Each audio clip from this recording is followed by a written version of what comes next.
Hello everyone, I welcome you all again in our sixth video. From today we are going to start the Ganga. The Ganga chapter को लिखा है पंडित जवाहरलाल नेहरू ने. इसके पहले कि हम लोग इस चैप्टर पे आगे बढ़ें, जैसा कि हम लोग हमेशा हर चैप्टर के साथ करते हैं, पहले उसके बैकग्राउंड को समझते हैं, फिर हम लोग चैप्टर पर आते हैं. तो इसके पहले कि हम शुरू करें, उसके पहले ज़रूरी है कि हम उसके बैकग्राउंड को समझें. और मैं आपको एक बात इस बताना चाहूँगा कि हमारा ये चैप्टर 2 पार्ट में आएगा. तो ये हमारा फर्स्ट पार्ट होगा. द गंगा बेसिकली एक एस्से है जिसको लिखा है पंडित जवाहरलाल नेहरू ने. पंडित जवाहरलाल नेहरू ने ये उस वक्त लिखा था जब उन्होंने अपना विल बनाया था, जब उन्होंने अपना वसीयत तैयार किया था. तो उसमें उन्होंने द गंगा मतलब गंगा रिवर से रिलेटेड उनके मन में जो भावनाएं थी, जो इच्छाएँ थी, वो उसमें लिखी थी. तो ये जो चैप्टर है उसी से लिया गया है. इस चैप्टर में आप देखेंगे तो आपको एक पैट्रियोटिक फीलिंग भी देखने को मिलेगी, एक झलक देखने को मिलेगा इसमें. तो इसमें पंडित जवाहरलाल नेहरू ने बताया है कि गंगा से उनका कितना अटैचमेंट है, ना केवल गंगा से बल्कि भारत से, भारत के लोगों से उन्हें कितना स्नेह है, कितना प्यार है, और किस तरीके से वो मौत के बाद भी भारत से जुड़े रहना चाहते हैं. इसके बारे में उन्होंने इस चैप्टर में बताया है. इस चैप्टर की शुरुआत उन्होंने सबसे पहले बताया कि इंडिया के लोगों से उन्हें कितना प्यार मिला है, कितना स्नेह मिला है. फिर उन्होंने बताया है कि अगर उनकी जब भी डेथ हो तो उनकी राख को गंगा नदी में बहाया जाए और बाकी व्यक्ति जो राख हैं उसको यहाँ के खेतों में बिखेर दिया जाए, ताकि यहाँ की मिट्टी में भी वो मिल जाए और हमेशा वो भारत से जुड़े रहें. तो स्टार्ट करते हैं हम अपना चैप्टर. क्या है, I have received so much love and affection from the Indian people that nothing that I to do can repay even small fraction of it. I have received, मैंने पाया है, सो मच लव, बहुत सारा प्रेम, and affection, और स्नेह, मैंने प्राप्त किया है बहुत सारा प्रेम और बहुत स्नेह पाया है फ्रॉम द इंडियन पीपुल, भारतीय लोगों से. That nothing that I to do can repay even small fraction of it, कि मैं कुछ भी करके इसका एक छोटा सा फ्रैक्शन, छोटा सा अंश भी, छोटा सा भाग भी उसको वापस नहीं कर सकता, रिपे नहीं कर सकता. जितना स्नेह और सम्मान प्यार मुझे मिला है भारतीय लोगों से, तो मैं कुछ भी करके उसको लौटा नहीं सकता. And indeed there can be no repayment, बल्कि यहाँ पर कोई ऐसा रिपेमेंट यानी कि ऐसी कोई वस्तु या फिर कोई ऐसा कार्य है ही नहीं. So precious a thing as affection, कि स्नेह जैसे बहुमूल्य चीज़ के बदले में दिया जा सके.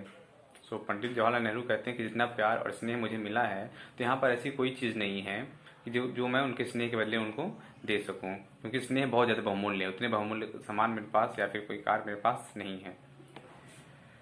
आगे दिया है, many have been admired. Jawaharlal Nehru कहते हैं मेनी हैव बीन एडमायर्ड, कि बहुत सारे लोगों को एडमायर किया गया है, सम्मान दिया गया है. So many have been reward, कई लोगों को पुरस्कृत भी किया गया है. But the affection of all classes, लेकिन जो स्नेह फ्रॉम ऑल क्लासेस, सभी वर्ग के भारतीयों से, हैज़ कम टू मी, मुझ तक आया है, मुझे मिला है, इन सच अबंडेंट मेजर, पर्याप्त मात्रा में, प्रचुर मात्रा में, अबंडेंट मेजर मीन्स प्रचुर मात्रा में, पर्याप्त मात्रा में, that I have been overwhelmed by it, कि मैं उससे भाव विभोर हूँ. उन्होंने कहा कि बहुत सारे लोग वर्ल्ड में भी, इंडिया में भी काफ़ी सारे लोग हुए हैं जिनको बहुत प्रेम स्नेह सम्मान मिला है भारतीय लोगों से, कई लोगों को पुरस्कृत भी किया गया है, लेकिन मुझे जितना स्नेह मिला है वो मैं शब्दों में बयान नहीं कर सकता, और मैं उसके बदले में कुछ करके या फिर किसी वस्तु के जरिए या फिर किसी कार्य के जरिए उसको लौटा भी नहीं सकता. वो इतना ज़्यादा बहुमूल्य है और मैं उससे बहुत ही ज़्यादा भाव विभोर हूँ. आई कैन ओनली एक्सप्रेस, मैं केवल बयां कर सकता हूँ, केवल एक्सप्रेस कर सकता हूँ, यानी व्यक्त कर सकता हूँ, प्रकट कर सकता हूँ. क्या प्रकट कर सकता हूँ? द होप, वह उम्मीद, एक उम्मीद प्रकट कर सकता हूँ. That in the remaining year, कि जो रिमेनिंग ईयर्स हैं, जो बचे हुए वर्ष हैं, रिमेनिंग यानी बचा हुआ, शेष बचा हुआ, ईयर्स यानी वर्ष, जो बचे हुए वर्ष हैं, जो बचे हुए साल हैं, आई में लिव, मेरे जीवन के, जो मैं जीऊँगा.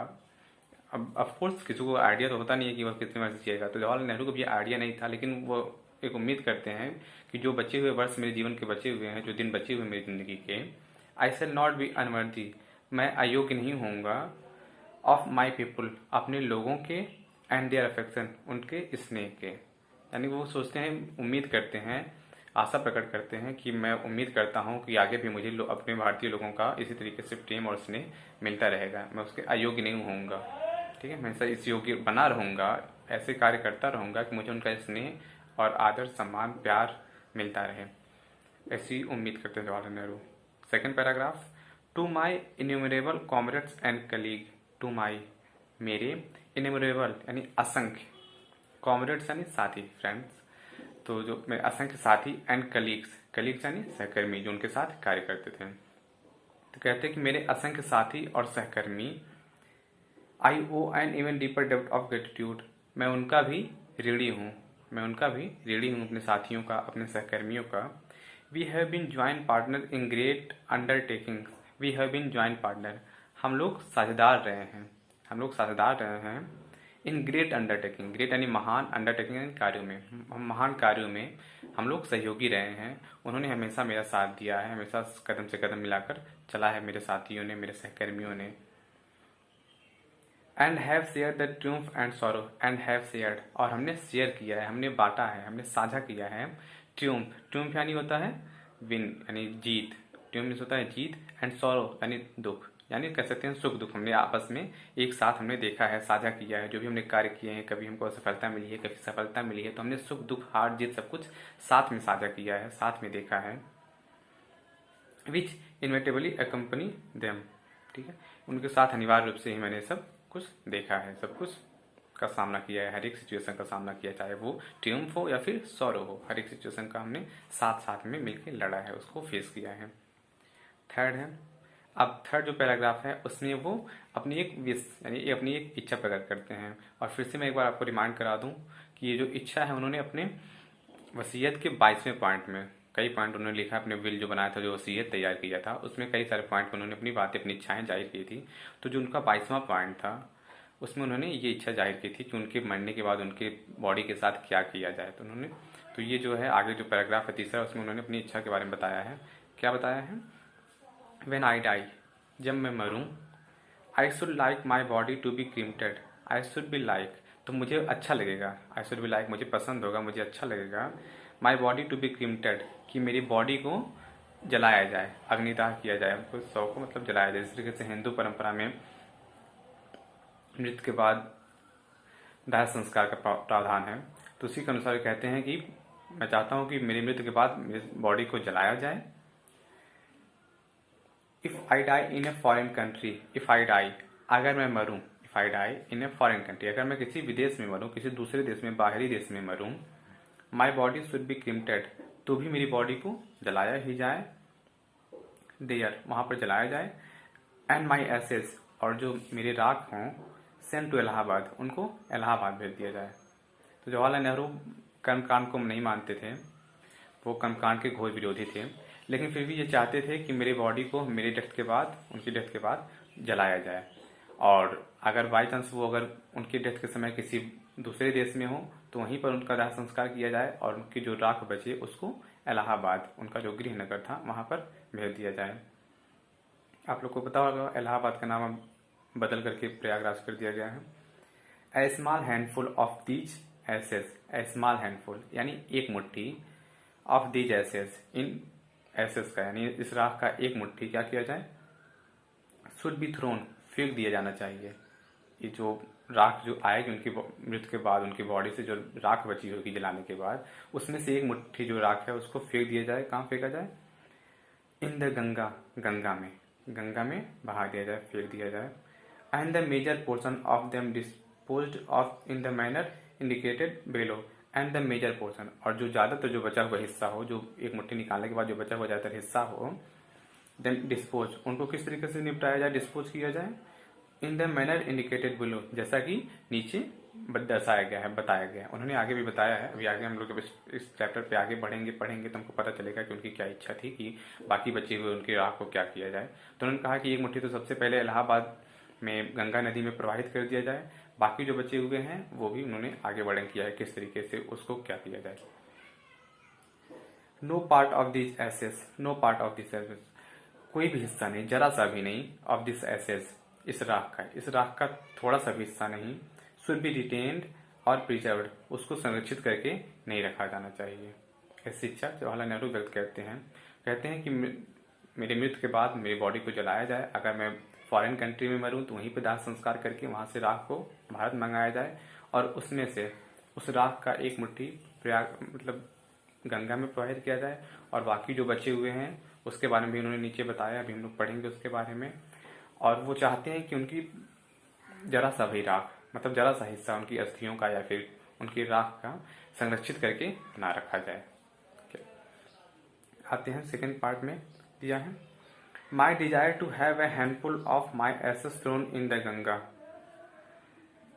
माई डिजायर मेरी जो इच्छा है, to have a handful of my ashes, to have a handful of my ashes, कि एक मुट्ठी जो राख है उसको इलाहाबाद में गंगा में जो प्रवाहित किया जाए, हैज़ नो रिलीजियस सिग्निफिकेंस, उसका कोई धार्मिक महत्व नहीं है। यहाँ पर बताते हैं जवाहरलाल नेहरू कि मैं ऐसा इसलिए नहीं कह रहा हूँ क्योंकि हिंदू धर्म में बताया गया है कि अगर आप, जैसे हिंदू धर्म में बताया गया है ना कि अगर आप, हमारे यहाँ भी हम सबके यहाँ परंपरा है कि डेथ के बाद जो भी अस्थियाँ बचती है उसको प्रवाहित किया जाता है गंगा नदी में ताकि इंसान की आत्मा को मोक्ष मिल सके।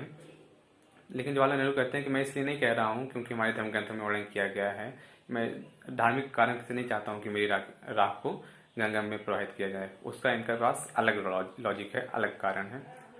सो for as I am concern I have no religious sentiment in the matter, इस मामले में मेरा कोई रिलीजियस सेंटिमेंट नहीं है, धार्मिक भावना नहीं है, मैं किसी धार्मिक कारण की वजह से नहीं कह रहा हूँ, इनके पास अलग कारण है, आगे हम लोग समझते हैं क्या कारण है।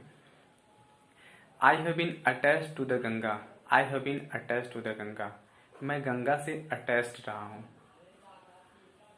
यानी गंगा से उनका लगाव रहा है, एंड द जमुना, और जमुना से, गंगा और जमुना से उनका अलग तरह का एक अटैचमेंट रही है, अलग तरह की अटैचमेंट रही है।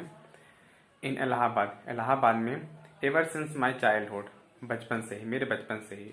और आप सबको पता होगा पंडित जवाहरलाल नेहरू का जन्म इलाहाबाद में ही हुआ था, तो आप लोग को पता है वहीं पर संगम भी होता है, तो बचपन से ही वो लोग, उनके लिए एक इलाहाबाद में गंगा को, जमुना को बहती हुई उन्होंने देखा है, संगम को देखा है उन्होंने, तो एक बचपन से उनका एक अलग ही अटैचमेंट रहा है गंगा जमुना से। And as I have grown older, और जैसे जैसे मैं बड़ा होता गया हूँ, ग्रोन ओल्डर ने जिस तरीके से मैं बड़ा होता गया हूँ, युवा होते गए हैं, जवान होते गए हैं, उम्र बढ़ती गई है, this attachment has also grown, तो मेरा जो अटैचमेंट है वो भी बढ़ता चला गया है। पंडित जवाहरलाल नेहरू कहते हैं कि मुझे गंगा और जमुना से बचपन से ही अटैचमेंट रहा है, इलाहाबाद में बचपन से अटैचमेंट रहा है गंगा और जमुना रिवर से, लेकिन जिस तरीके से मेरी एज बढ़ी है उसी तरीके से जो मेरा अटैचमेंट है, जो लगाव है गंगा नदी से, वो भी बढ़ता चला गया है।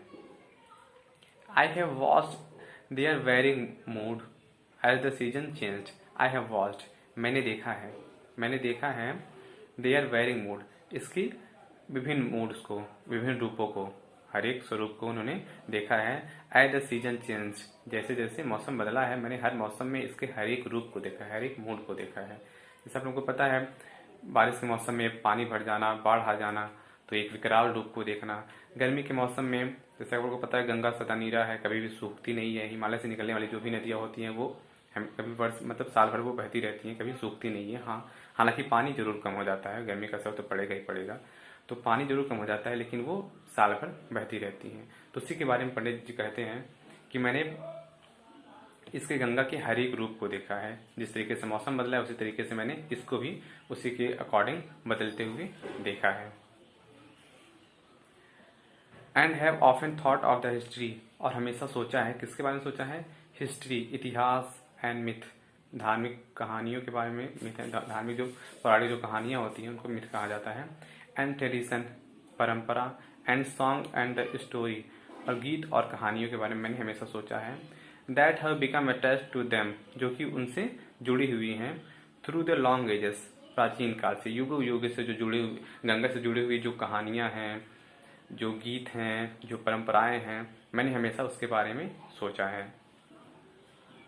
And become part of their flowing water, और वो जो कहानियां हैं वो सब क्या है, इसकी फ्लोइंग वाटर, बहती हुई नदी की एक हिस्सा ही बन गई हैं, इसी का एक हिस्सा बन गई हैं।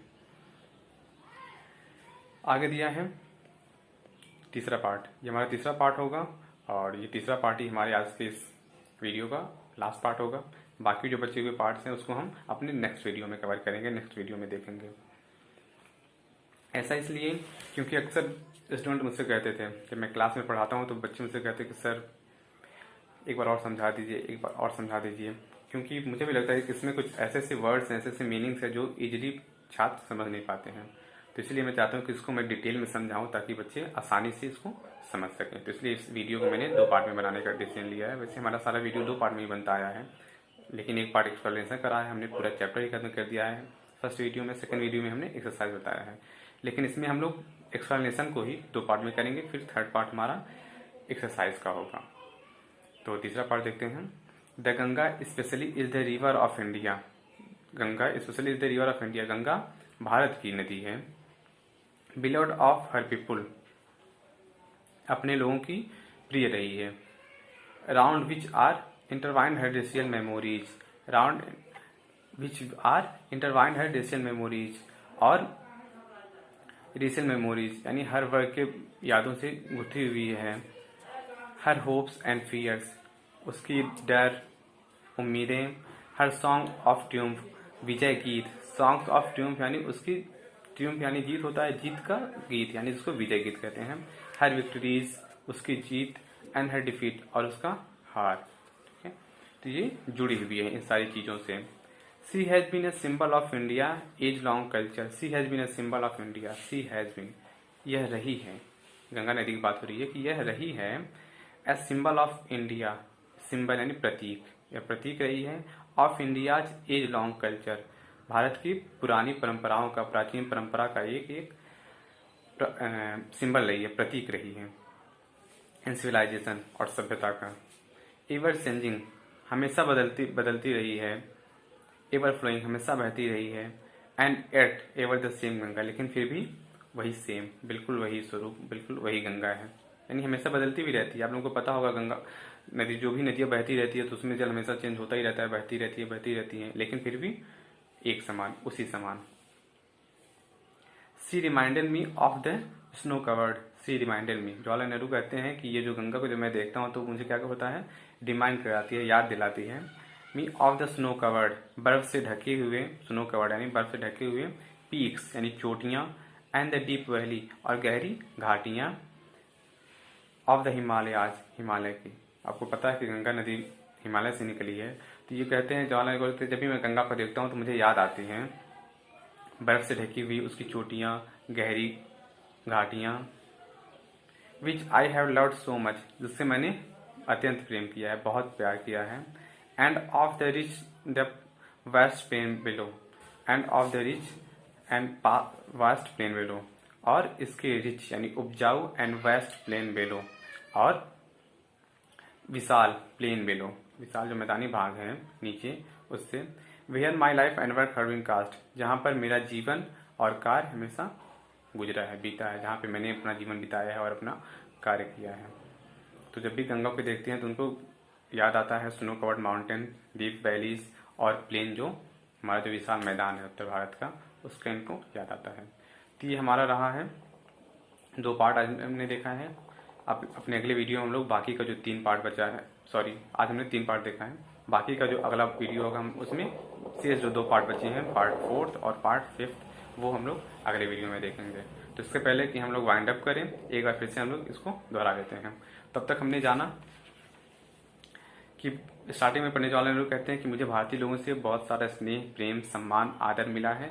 इतना सम्मान मिला है कि मैं उनका ऋणी हूँ, और कभी भी किसी भी चीज़ के जरिए, किसी भी कार्य के जरिए मैं उनके प्रेम और स्नेह को उनको वापस नहीं कर सकता, उनको वापस नहीं लौटा सकता, क्योंकि वो अमूल्य है। कोई भी ऐसी चीज़ नहीं है कि जो उसका मतलब समानता कर पाए, उसकी बराबरी कर पाए, उस स्नेह की बराबरी कर पाए, वो बहुत बहुमूल्य है। उसके बाद वो अपने साथियों और सहयोगियों का भी धन्यवाद देते हैं और बताते हैं कि मैं उनका भी ऋणी हूँ। कहते हैं कि हमने हार जीत, सुख दुख सब हमने साथ में देखा है, जो भी महान कार्य किए हमने साथ में किए हैं।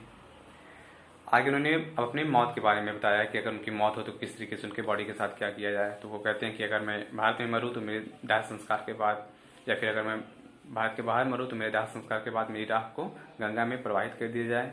बाकी जो बची अस्थियाँ हों उनके बारे में उन्होंने आगे वर्णन किया, जो कि हम लोग नेक्स्ट वीडियो में देखेंगे कि उनके बाकी बचे हुए राख के साथ क्या किया जाए। तो लेकिन जाके वो बताते हैं अपने अटैचमेंट के, गंगा के अटैचमेंट के बारे में बताते हैं कि उनका कितना ज़्यादा बचपन से ही जुड़ा रहा है गंगा के साथ। क्योंकि उनका जन्म इलाहाबाद में हुआ रहता है, तो बचपन से ही वो गंगा से आसपास ही पले बड़े रहते हैं। गंगा को हमेशा सामने ही देखते आए हैं, अपने सामने ही उन्होंने विभिन्न बताते हैं कि मैंने इसके विभिन्न रूपों को देखा है। जिससे सीजन बदला है तो मैंने गंगा को भी एक बदलते हुए देखा है, लेकिन फिर भी उतना ज़्यादा बदलाव उसमें नहीं देखा है। तो यहाँ पे आप लोग देख सकते हैं कि यहाँ पे विरोधाभासी आपको एक विरोधाभास देखने को मिलता है कि हमेशा बदलती रहने वाली, लेकिन फिर भी बिल्कुल ऐसे ही बिल्कुल समान। तो उन्होंने अलग अलग रूपों का वर्णन किया है कि मैंने किस तरीके से देखा है।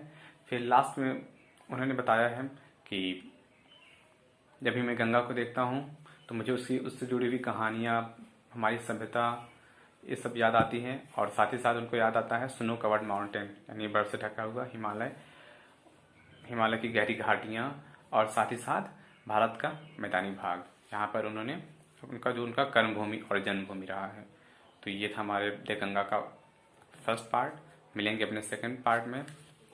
सेकंड पार्ट हमारा इसका लास्ट पार्ट होगा एक्सप्लेनेशन का। फिर हम लोग एक्सरसाइज करेंगे। तब तक आप लोग अपना ध्यान रखिए और पढ़ते रहिए। धन्यवाद।